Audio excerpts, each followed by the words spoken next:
Shalom Jemaat Tuhan terkasih.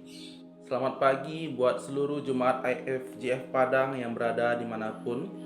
Pada pagi hari ini saya akan sharing firman Tuhan dari kitab 1 Korintus pasal 13 ayatnya yang ke-13.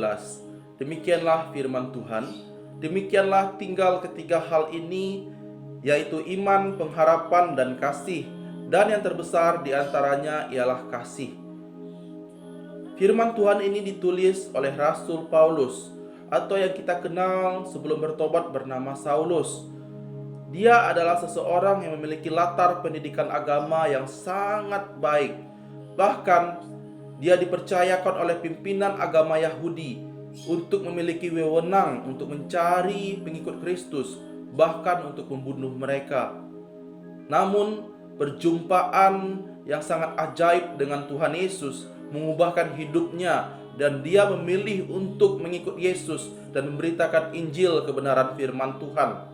Rasul Paulus mengajarkan kita pada pagi hari ini bahwa ada tiga hal yang akan tetap bertahan hingga kepada akhir zaman dan bahkan tidak berkesudahan, yaitu iman, pengharapan, dan kasih.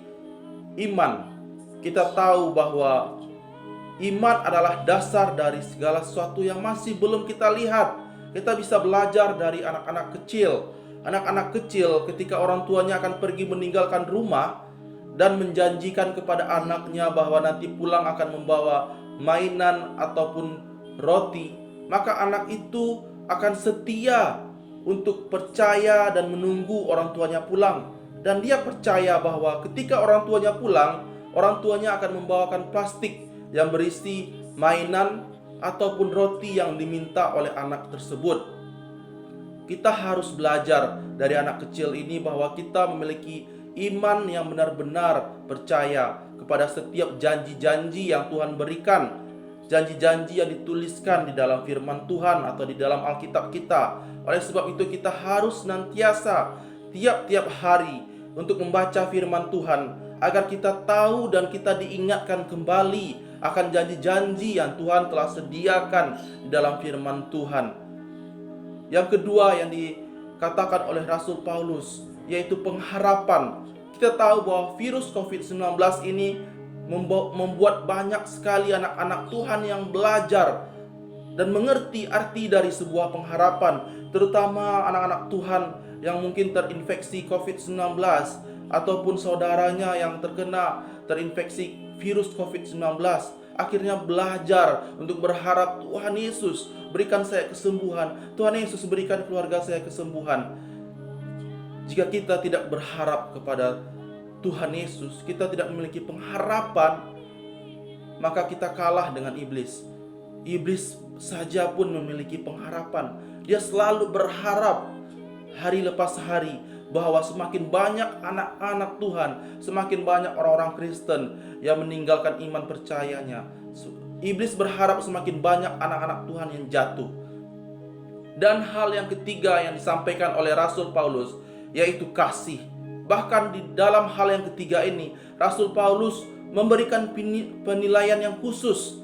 Dia mengatakan bahwa yang terbesar di antara semuanya ialah kasih. Karena Rasul Paulus tahu bahwa di akhir zaman kasih orang akan semakin dingin. Kita harus belajar untuk memiliki kasih. Yesus melakukan pengorbanan yang begitu besar, semuanya berdasarkan kasih. Jadi kita sebagai orang-orang Kristen, sebagai anak-anak Tuhan, kita harus memiliki DNA-nya Tuhan Yesus. Kita harus memiliki kasih yang besar. Jika di akhir zaman ini kasih orang akan semakin dingin, maka kita anak-anak Tuhan, orang-orang Kristen, harus memiliki kasih yang benar-benar tulus kepada sesama kita. Kita harus memberikan bantuan kepada yang membutuhkan bantuan.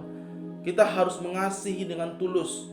Jika orang-orang di luar sana yang tidak mengenal kebenaran firman Tuhan tahu bagaimana cara mengasihi, masakan kita orang Kristen yang memiliki contoh yang sempurna di dalam Tuhan Yesus dalam hal mengasihi, kita tidak belajar dan melakukan firman Tuhan ini, saudara. Demikian firman Tuhan yang bisa saya sharingkan untuk kita semua. Semoga firman Tuhan ini bisa membangun saudara dan saya agar kita tetap kuat di dalam iman percaya kita, di dalam pengharapan kita, dan semakin memiliki kasih yang besar baik kepada sesama saudara seiman kita maupun kepada orang-orang yang berada di luar sana. Terima kasih saudara, demikianlah firman Tuhan. Shalom.